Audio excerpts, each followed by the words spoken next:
I'm Dr. David Baker Hargrove. And I'm Robert Baker Hargrove. And we're at the top of your inbox. This is the place where we come together to talk about all of our years of lessons learned from working as business owners and business leaders, both independently and working together. And our goal is to give you maybe just a little bit of business bite that you can take back to your company to help your business grow and your leaders develop. So, Dr. Dave, what's at the top of your inbox today? So today, I thought that we would talk about teaching people how to do good business with you. Oh, yeah, that's a good one because, people don't necessarily always know how to do good business. They might just come in and treat people inappropriately, or they might just expect certain things because they may have gone to a similar business. So they're just going to come in and do what they want. So I do believe that having this conversation is really good. So what does that mean for you, Dr. Dave? It's really important if you're an entrepreneur and you're just starting out, is that you really set up your professionalism and your professional identity right away. And one great way to do that is to set specific safeguards in place so that you set the stage that you do not get taken advantage of, because your goal right away is to get your first clients, get confidence, get set up for future success, and get ready to be who you are and get your vision out there and get your business rolling. But this is a critical period, and you can get really taken advantage of if you're not careful. And this is why it's important to teach people how to do good business with you. And the best way to do that is to get all of the key legal documents and client agreements in place right away so that you can set the stage for this is how we work together. Because I can guarantee you one of the biggest mistakes that entrepreneurs make in the beginning is if they don't set this up, clients will want to take advantage of you.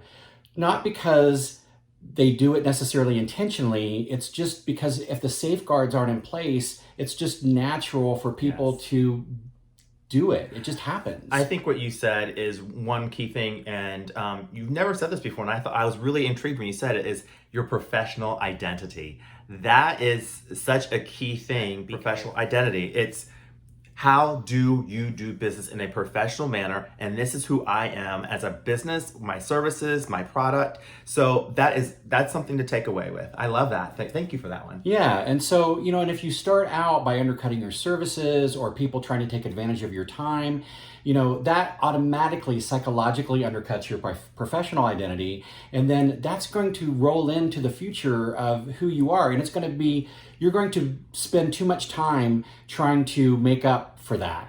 Yes. So start at the beginning. Yeah. And whenever you think about someone wants to undercut or ask you to reduce a rate or give them a little bit more for something, think about that. In the future, they're probably going to have that expectation. They're probably going to want that again because they're going to go, wait a minute, I didn't pay for that before, or I got this at this rate. I want that again.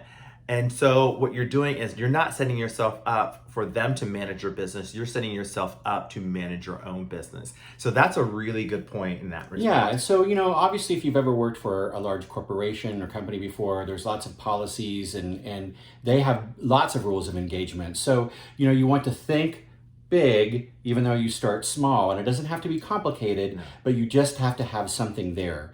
And so speaking of large companies, that also can also be an important point when you are a leader in a larger company. You still have to teach people how to do good business with you, even if there are a lot of rules and regulations and policies within that organization. And why don't you talk a little bit about that, Robert? Empower your employees, your staff, but you also make sure that they understand what your expectations are and they understand how to manage that.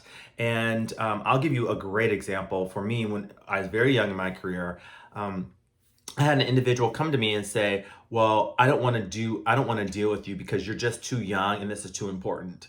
So I kind of took a step back because I was a little taken back that someone was talking about my age in the professional setting. So I stepped out, I contacted my boss, and my boss said, one of the things that we don't discriminate is based on age. And if they don't want to deal with you, then they're not going to deal with us as a company. And they said, please feel free to go back and have that conversation and we stand behind you.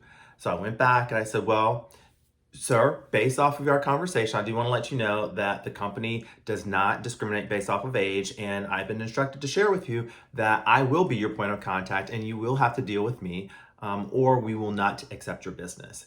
And that was pretty scary for me. And it was pretty strong for the company to stand behind me and say that, but they did it. And, and I thought later on to myself, because if they had removed me based off of my age, that could have been a lawsuit for them because of their policies. So it really is very important that you're able to communicate what your expectations are and the policies that you have that support people whenever you're in a professional setting, because your staff is going to have to interact with their clients or customers, and they're going to need to understand how do they respond, how do they handle those situations. And so I think sometimes that you're going to find that no matter how much policies and procedures a company has, sometimes you may find yourself in a situation that you're not supported, and it's going to feel a little toxic, and you may have to make a decision that perhaps your mental health is more important than the organization that you're with.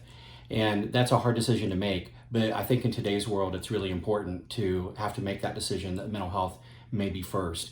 So, whether you are a leader in an organization and you may need coaching around teaching people how to do good business with you, or whether you're an entrepreneur just getting started and you may need some consulting advice about how to put these safeguards in place, we definitely want to be your partner in these endeavors. Sure and do. So don't ever be afraid to reach out to us. And you can reach out to me at robertbakerhargrove.com or davidbaker-hargrove.com or at bhcassessment.com. So until next time, we'll see you at the top of your inbox.